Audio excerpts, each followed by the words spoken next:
Hello दोस्तों। आज हम लोग संभववाद विचारधारा के बारे में चर्चा करेंगे और समझने की कोशिश करेंगे कि संभववाद क्या है। तो संभववाद एक ऐसी विचारधारा है जो पर्यावरण निश्चयवाद के विरोध में उत्पन्न हुई और संभववाद का विकास जो है वो हुआ फ्रांस में। संभववाद फ्रांसीसी भूगोलवेत्ताओं की देन है। फ्रांस में खासकर ब्लास महोदय जो वाइल्ड वाइडर डिला ब्लास थे, उनके जो अध्ययन थे उसके आधार पर जो है ये संभववाद का विकास हुआ। ब्लास महोदय जो थे वो सोरबोन विश्वविद्यालय के प्रोफेसर थे पेरिस में, फ्रांस में। और उनकी जो अध्ययन था, उन्होंने जो अध्ययन किया उस अध्ययन के आधार पर उन्होंने बताया कि जो पर्यावरण होता है, यानी जो प्राकृतिक पर्यावरण है, एक ही तरह का प्राकृतिक पर्यावरण, समान प्राकृतिक पर्यावरण में रहने वाले जो मानव के विभिन्न समुदाय होते हैं उनकी जीवन पद्धति अलग अलग होती है। यानी उन्होंने ये साबित किया, उन्होंने 2 किताबें लिखा, महत्वपूर्ण विख्यात किताब उनके प्रिंसिपल ऑफ ह्यूमन ज्योग्राफी, और एक किताब उन्होंने लिखा प्रादेशिक भूगोल फ्रांस का। तो प्रादेशिक भूगोल के अध्ययनों के आधार पर उन्होंने बताया कि विभिन्न प्रदेशों में जो पर्यावरणीय दशाएं हैं, जहाँ समान पर्यावरणीय दशाएं हैं, उन समान पर्यावरणीय दशाओं में भी जो मानव के विभिन्न समुदाय हैं उनका जीवन जो है, जो जीवन पद्धति है, उनके व्यवहार जो है वो अलग अलग हैं, जबकि पर्यावरणीय दशाएं समान हैं। तो इसलिए उन्होंने ये कहा कि इसका मतलब यह है कि पर्यावरण जो है मानव के जीवन को निर्धारित नहीं करता है। यानी मानव की जो जीवन पद्धति है उसको पर्यावरण नहीं निर्धारित करता है, व्यक्ति की अपनी स्वयं की चॉइस है। और इसी को उन्होंने संभववाद नाम दिया। वास्तव में संभववाद तो उन्होंने नाम, सबसे पहले संभववाद शब्द का प्रयोग जो है फ्रांस के ही एक इतिहासकार थे लूसियन फेवरे, उन्होंने संभववाद शब्द का पहली बार प्रयोग किया। और लूसियन महोदय ने एक किताब लिखा, चूंकि इतिहासकार थे तो उन्होंने एक किताब लिखा है ए ज्योग्राफिकल इंट्रोडक्शन टू हिस्ट्री, और उसमें उन्होंने लिखा कि मानव के लिए प्रकृति जो है अनिवार्यताएं नहीं थोपती हैं, केवल संभावनाएं प्रस्तुत करती हैं। यानी मानव के लिए प्रकृति जो है अनिवार्यता नहीं थोपती, केवल संभावना प्रस्तुत करती है। और मानव चूंकि अपनी नियति का, अपने भाग्य का स्वयं निर्णायक होने के कारण उन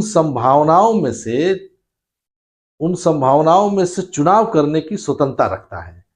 यानी कहने का ये मतलब है कि प्रकृति जो है कोई अनिवार्यता नहीं थोपती है कि नहीं आपको यही करना है, वो विकल्प देती है। प्रकृति विकल्प, संभावना देती है, और उन संभावनाओं में से अब मानव किसको चुनेगा वो मानव के ऊपर निर्भर है।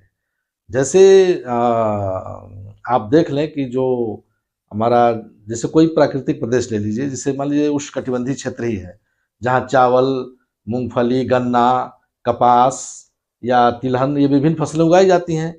अब मानव के विवेक पर निर्भर है, उसकी क्षमता पर निर्भर है, उसके मेधा पर निर्भर है कि वह उन फसलों में से किसको उगाता है। वो सबके, या तो सभी को उगा ले या किसी एक का चुनाव कर ले। तो इसका मतलब है कि प्रकृति ने विकल्प दिया और मानव ने जो है उन विकल्पों में से स्वयं चुनाव किया।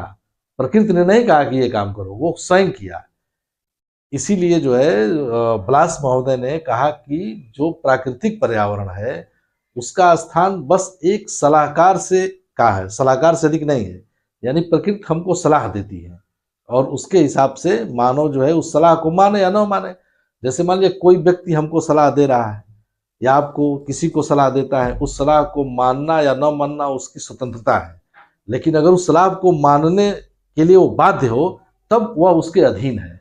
तो यानी प्रकृति जो हमको सलाह देती है या जो विकल्प देती है, उन्हीं विकल्पों को हम करें, करने के लिए अगर बाध्य हैं, इसके अलावा हम कुछ न कर पाए, तब मानेंगे कि हम प्रकृति के अधीन हैं, प्रकृति के गुलाम हैं।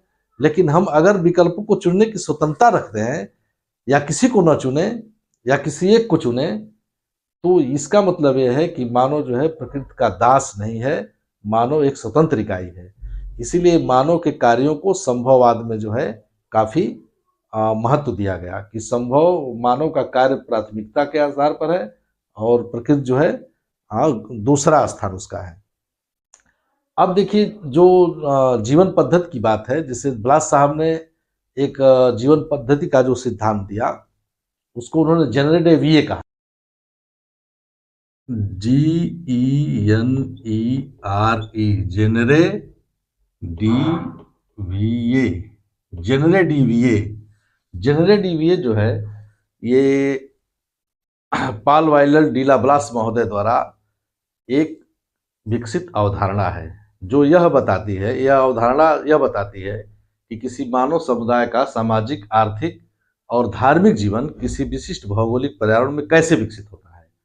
और इस यानी ये जो जेनरे डिविया है, ये इसका अर्थ है जीवन शैली या जीवन पद्धति। ये क्या है? जीवन शैली, जीवन शैली, जीवन शैली, जीवन शैली। और इन्होंने इस अवधारणा द्वारा यह समझाने का प्रयास किया कि किसी भी मानव समुदाय का जो सामाजिक, धार्मिक और आर्थिक जीवन है, वह किसी भी पर्यावरण में, किसी भौगोलिक पर्यावरण में कैसे विकसित होता है। और इसकी व्याख्या में उन्होंने ये बताया कि जो मानव का सामाजिक, आर्थिक और धार्मिक जीवन है, वह पर्यावरण द्वारा नहीं, बल्कि मानव के व्यवहार, उसकी परंपराएं, मान्यताएं और आदतों द्वारा निर्धारित होता है। यानी मानव की जो आदतें होती हैं, जो उसकी परंपराएं होती हैं, जो मान्यताएं होती हैं, जो उसको विरासत में मिलती हैं, वो अपने पूर्वजों से सीखता है और उसी का जो है अनुपालन करके वो आगे अपना काम करता है। तो उनके कहने का यह मतलब था कि जो जीवन शैली होती है, वो उसकी आदतों का परिणाम है, उसके मान्यताओं का परिणाम है। अब जैसे एक ही पर्यावरण में विभिन्न जो समुदाय हैं, जो धार्मिक समुदाय हैं, उनकी अपनी अपनी मान्यताएं हैं, अपनी अपनी आदतें हैं, उनका भोजन, उनका पहनावा, उनका जो है मतलब पद्धतियां जो हैं अलग अलग हैं। उनका खान पान भी, किसी में शाकाहार प्रचलित है, कहीं मांसाहार है। तो इससे मतलब यह है कि पर्यावरण तो एक ही है, लेकिन उनकी जीवन शैली अलग अलग है। तो इसका मतलब यह है कि प्रकृति अगर उसके जीवन शैली को निर्धारित करता तो सबका समान रहता, लेकिन सबका समान नहीं है, उसमें अंतर पाया जाता है। तो इससे यह साबित होता है कि व्यक्ति का जो जीवन पद्धति है, उसकी जो जीवन शैली है, उसकी संस्कृति का जो विकास होता है, वो उसकी अपनी आदतों, उसकी तकनीकों, मान्यताओं और व्यवहार से होता है, न कि पर्यावरण द्वारा होता है। मानव पर्यावरणीय संभावनाओं का चयन अपनी तकनीक के हिसाब से करता है, और जैसे जैसे उसकी तकनीक डेवलप होती है, वैसे वैसे उसकी जीवन पद्धति में भी बदलाव आता है। जैसे प्रारंभिक मानव जो है जंगली शिकारी अवस्था से धीरे धीरे निकल करके कृषक समाज में परिवर्तित हुआ, फिर कृषक से जो है वो औद्योगिक हो गया। पर्यावरण वही रहा, लेकिन उसकी जो जीवन पद्धति थी वो चेंज हो गई। तो साथियों, इस तरह संभववाद का मतलब ये हुआ कि मानव का जो जीवन है वो प्रकृति द्वारा निर्धारित नहीं होता है। यानी मानव का जो जीवन शैली है, उसके जो व्यवहार हैं, उसकी जो आदतें हैं और उसके जो मतलब संस्कृति जो विकसित होती है, उसमें प्रकृति जो है नहीं निर्धारित करती। यानी मानव का जो जीवन शैली है उसको प्रकृति निर्धारित नहीं करती है, प्रकृति संभावनाएं प्रदान करती है। यानी मानव के सामने विकल्प प्रस्तुत करती है और उन विकल्पों को मानव चुनने के लिए स्वतंत्र है। यानी उन विकल्पों में से वो कौन चुनेगा, इसकी उसको स्वतंत्रता होती है। वो अपने हिसाब से और अपने सहूलियत से, अपने मतलब प्रौद्योगिकी के हिसाब से वह उन विकल्पों को चुनने के लिए स्वतंत्र होता है।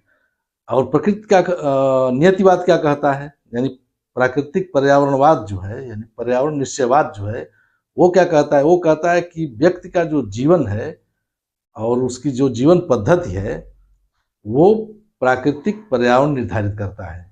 यानी मानव स्वयं नहीं कुछ करता, मानव वही करता है जो प्रकृति चाहती है।